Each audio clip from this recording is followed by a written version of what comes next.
దేవతలందరూ ఒక వర్గంగా, రాక్షసులందరూ ఇంకొక వర్గముగా మంథని అనేటువంటి పర్వతాన్ని తీసుకొని వాసుకి అనేటువంటి సర్పాన్ని తాడుగా చేసుకొని అమృత భాండం కోసం ప్రయత్నం చేస్తారు.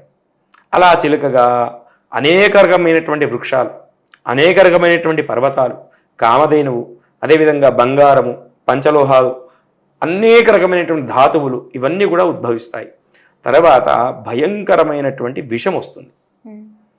ఆ విషాన్ని చూసిన వెంటనే రాక్షసులు అక్కడ నుండి వెళ్ళిపోతారు. దేవతలు ఏమో భయపడతారు. ఎందుకు అనంటే ఆ విషం తీసుకునేటువంటి శక్తి మాకు లేదు.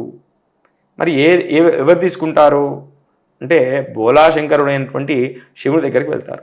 శివుని దగ్గరికి వెళ్ళి దేవతలందరూ ప్రార్థించగానే సరే అని చెప్పేసి ఆయన వచ్చేసి మరుక్షణము ఆలోచించకుండా ఆ యొక్క విషాన్ని తీసుకుంటాడు. ఆ విష ప్రభావము చేత ఆ శివుడికి కూడా తప్పలేదట. ఆ విష ప్రభావం చేత ఆ గొంతంతా కూడా నీలవర్ణంగా మారిపోయింది. అదేవిధంగా ఆ వేడి నుండి ఉపశమనం పొందడానికి వాసుకి తన సర్పజాతిని ఆజ్ఞాపించింది. ఏమని, మీరెప్పుడూ కూడా శివుని యొక్క మెడలో ఉండి ఆ శివుని యొక్క గొంతుకి చల్లదనాన్ని ప్రసాదించండి అని. అదే సమయంలో నెలబంక అంటే చంద్రుడు కూడా శివుని యొక్క తల మీద ఉండి చల్లదనాన్ని ఇస్తాడనమాట. అంతటి భయంకరమైనటువంటి విషయాన్ని కూడా మరుక్షణం ఆలోచించకుండా తాగేశాడు.